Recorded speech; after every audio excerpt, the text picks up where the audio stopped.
Hello friends, आज मैं आपके नसीब का पार्ट 10 लेकर आई हूँ। नीति ने दोपहर को बहुत अच्छा खाना भेजा था और खाना इतना ज़्यादा था कि रात के लिए भी हो गया। सिया को लगा था कि विहान 1-2 दिन में ज़रूरत का सारा सामान खरीद लेंगी, पर उनका ऐसा कोई मूड नज़र नहीं आ रहा था। उसने दबे लफ्ज़ों में कहा, प्लीज़ पर्दे तो ले आते, रात को अजीब लगता है। और सिया ने देखा कि वह शाम को डबल बेड की एक चादर खिड़कियों पर तान रहे थे। कुछ दिनों बाद बड़े भैया अपने किसी काम से दिल्ली आए तो उसकी तरफ भी चले आए। अब भगवान जाने उन्हें कोई काम था या फिर मम्मी ने भेजा था कि देख कर आए सिया किस हाल में है। और सिया को इस हाल में देखकर उनका दिल बहुत दुखा। कैसे लोगों से वास्ता पड़ा था। विहान ऑफिस गए हुए थे और सिया भैया को अचानक अपने सामने देखकर इतनी खुश हुई कि उनके साथ लिपट कर रो पड़ी। वह खुद भी रो रहे थे और प्यार से उसके सिर पर हाथ फेरते रहे। वह सबके लिए बहुत सारे तोहफे लाए थे। सिया ने जल्दी जल्दी उनके लिए खाना बनाया। उसका मन कर रहा था कि भैया के लिए कुछ अच्छा बनाए, पर घर में कुछ वैसा था ही नहीं। विहान सारी तनख्वाह खुद रखते थे। उसने एक दिन विहान की माँ को कहते सुना था, सिया को पैसे मत देना वरना उसकी आदत बिगड़ जाएगी, घर का सामान खुद ला कर देना। और विहान कह रहे थे, मम्मी आप बिल्कुल फिक्र मत कीजिए, मैं उसे एक पैसा भी नहीं देता, सारी तनख्वाह अपने पास रखता हूँ। आपको कुछ मंगवाना हो तो बताइएगा, मैं आऊँगा तो ले आऊँगा। और सिया सोच रही थी कि पत्नी और बच्ची के लिए उनके पास कुछ भी नहीं था।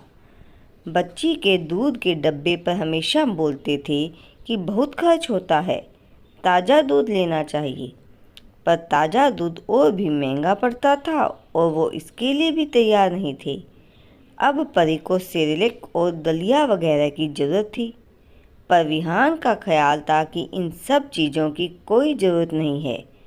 दूध, रोटी और दाल भी बच्चे के लिए काफ़ी है और फल लाने का तो सवाल ही नहीं था। भैया थोड़ी देर बाद ही किसी काम से चले गए थे। इतने में नीति दीदी आ गई और भैया के आने की बात सुनकर उन्होंने बहुत अच्छा खाना भिजवाया, अच्छी क्रोकरी में स्वीट डिश के साथ। और सिया की आंखों में उनके प्यार पर आंसू आ गए। घर में मेज कुर्सी क्या दरी तक नहीं थी, इसलिए सिया ने चादर तह करके बिछा दिया।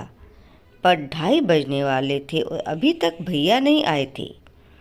खाना भी ठंडा हो जाएगा, सिया परेशान बैठी थी। तभी विहान आ गए। वाह, ये दावत का इंतज़ाम कहाँ से हो गया। नीति दीदी ने भिजवाया है, बड़े भैया आए हैं।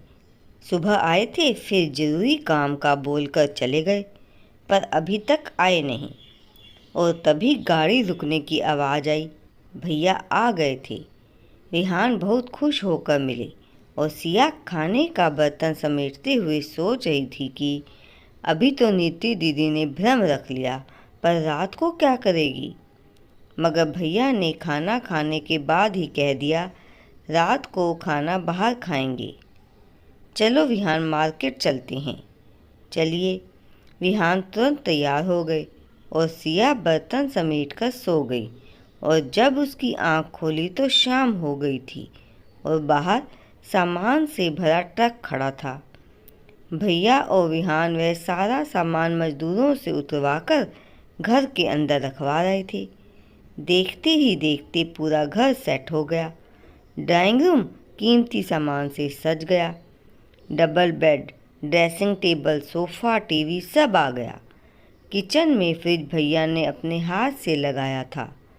उन्होंने बताया, पूरे घर के पर्दे कल सिल कर आ जाएंगे, और किसी चीज़ की ज़रूरत हो तो बताना गुड़िया।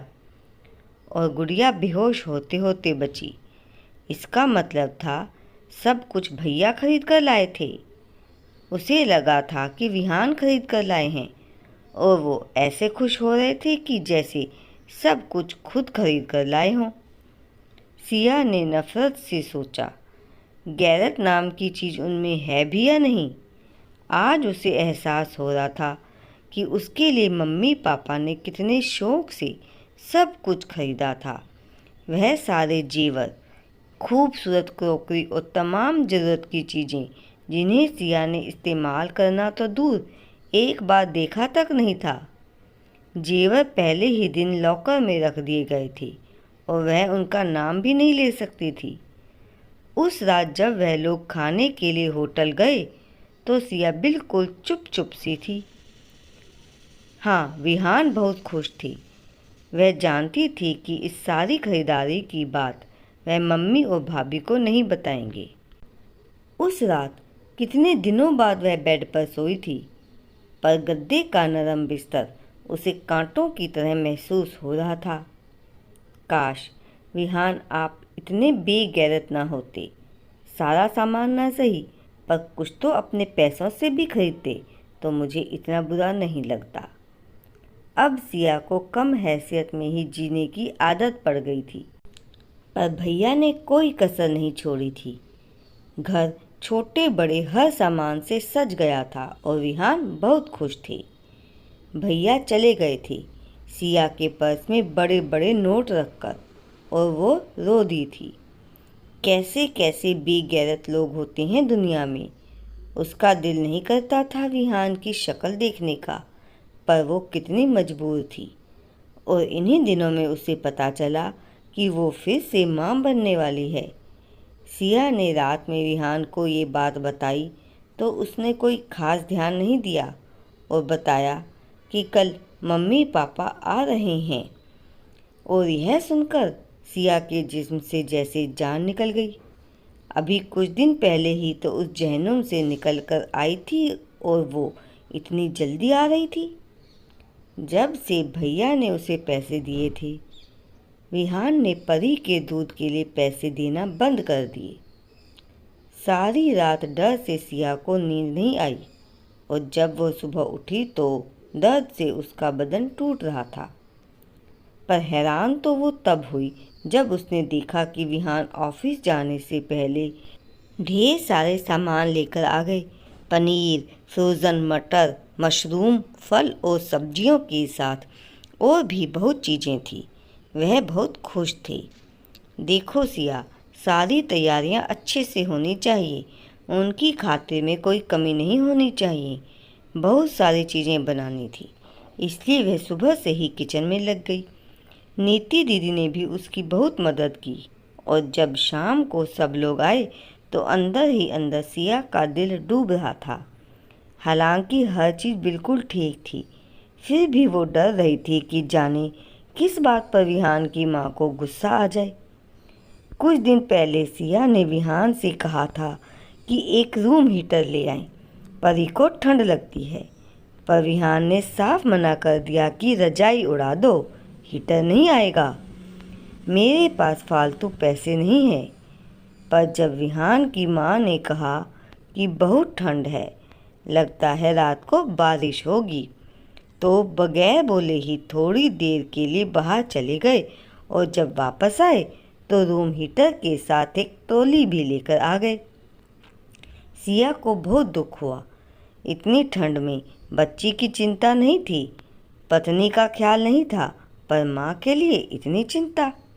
और तो और सिया को हुक्म दिया कि माँ का खाना नाश्ता उनके कमरे में टोली पर सजा कर ले जाना है। सिया को सास की सेवा करने में कोई दिक्कत नहीं थी, पर उसकी क्या अहमियत थी इस घर में। क्या केवल काम करने वाली नौकरानी थी वो? सारा दिन भाग भाग कर काम करती, फिर भी कोई ठीक से बात नहीं करता। जब विहान की माँ को पता चला कि वो माँ बनने वाली है तो उन्होंने साफ कह दिया कि अगर इस बार बेटी हुई तो मुझसे बुरा कोई ना होगा, मुझे पोता चाहिए। विहान की माँ 15 दिन रही थी और इतने दिन में सिया इतना रोई थी कि कई बार उसने सोचा कि कुछ खाकर हमेशा के लिए सो जाए, पर परी का ख्याल करके शांत हो गई। नीति दीदी के पास कितनी बार वो रोकर अपना मन हल्का कर लेती थी। वह उसे बड़े प्यार से समझाती किसी बड़ी बहन की तरह दिलासा देती थी वो। सिया को नीति दीदी की खुशहाल जिंदगी से रश्क आता। उनके पति विहान के कलीग थे। वो जितने अच्छे पति थे उतने ही अच्छे पिता और बेटे भी थे। अभी विहान की माँ और पापा को गए 1 हफ्ता हुआ था कि विहान ने अपनी बहनों को कहा कि तुम लोग भी आ जाओ, अभी तो तुम्हारी छुट्टियाँ चल रही हैं। और यह सुनकर सिया फिर से परेशान हो गई। अभी शायद उसे परेशान करने में कुछ कसर बाकी रह गई थी जो बहनों को बुलाया जा रहा था। विहान ने अपनी माँ से बात की और बोले कि दोनों को कुछ दिनों के लिए भेज दें। दोस्तों, आगे की कहानी जानने के लिए अगला भाग जरूर देखिएगा। धन्यवाद।